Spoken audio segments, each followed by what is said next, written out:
The Honorable B.H. Herrera D. is recognized. Thank you, Madam Speaker.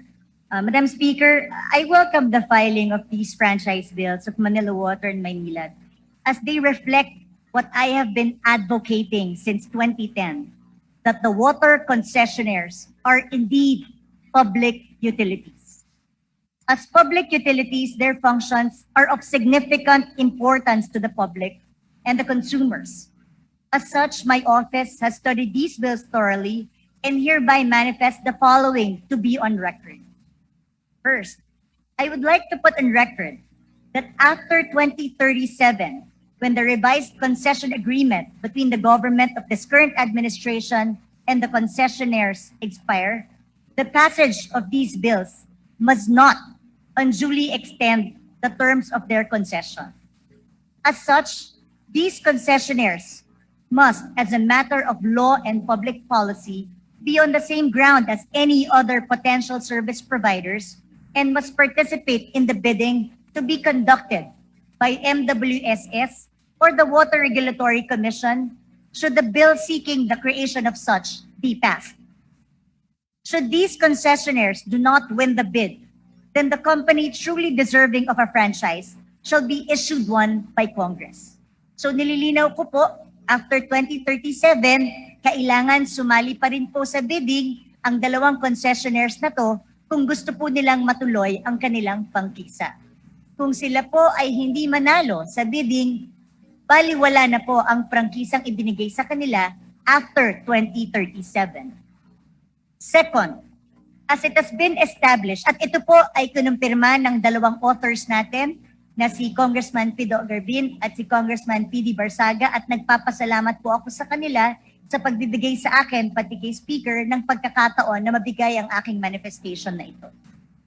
Second, as it has been established in the case of the water concessionaires as well as other crucial public utilities, concessionaires must not exceed a 12% cap on returns as provided in Article 4.2.1 of the Revised Concession Agreement. In no way shall incentives for enhancement of efficiency found in the proposed section on setting tariffs, rates, and other charges when considering rate-setting methodology and provided to the concessionaires be considered outside of the 12% cap. So hindi po dapat isipin ang incentives ay excuse para maging above sa 12% cap ang pwedeng kitain ng mga concessionaires. These bills, as they currently stand, contain no mention of this cap and may provide the concessionaires a means to earn more than that set by law in the Revised Concession Agreement. But as assured by the two authors as well as the concessionaires, this will not be an excuse to go beyond the 12% cap rate that is provided for in the RCA. Third, on the developing and managing of new water sources, it must be emphasized that the MWSS is still the proper agency for these sources as they are not part of the obligations of the concessionaire under the Revised Concession Agreement.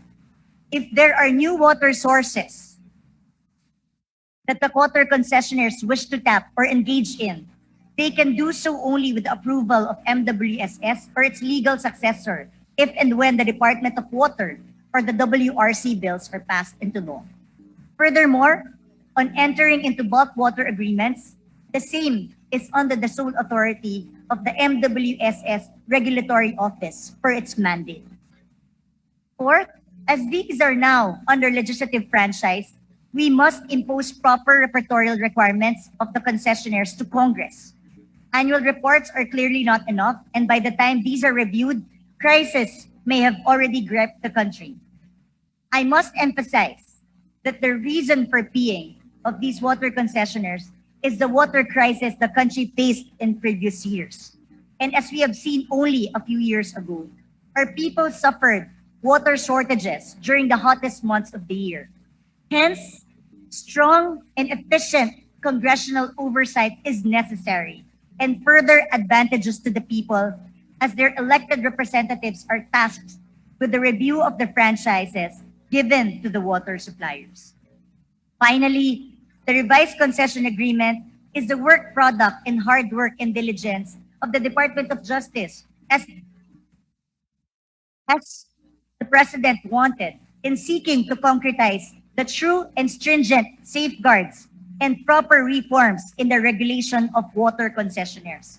We must ensure that these franchises respect and retain these numerous safeguards of the revised concession agreement. And in fact, I urge these safeguards be implemented in future franchise agreements for renewal of the water public utilities. We have been assured by the authors as well as the concessionaires that the revised concession agreement will be followed strictly with the given franchises. We must ensure that these concessionaires are able and willing to comply with the stringent standards required of them under this franchise and the revised concession agreement. They must prove themselves worthy of a franchise. They must prove themselves worthy of a franchise as a public utility, answerable not only to Congress, but to the Filipino people. This representation vows to continue the work of watching them closely in their provision of water and sewerage facilities to the people. These, among others, are the concerns of this representation with regard to House Bill number 9313 and House Bill number 9367. I again welcome these bills as a development of properly regulating these services as public utilities, and I am very much open to working with my colleagues to ensuring a balanced and effective system to provide our citizens with the most crucial element of life, water and sanitation. Thank you very much, Madam Speaker, and thank you very much for this opportunity.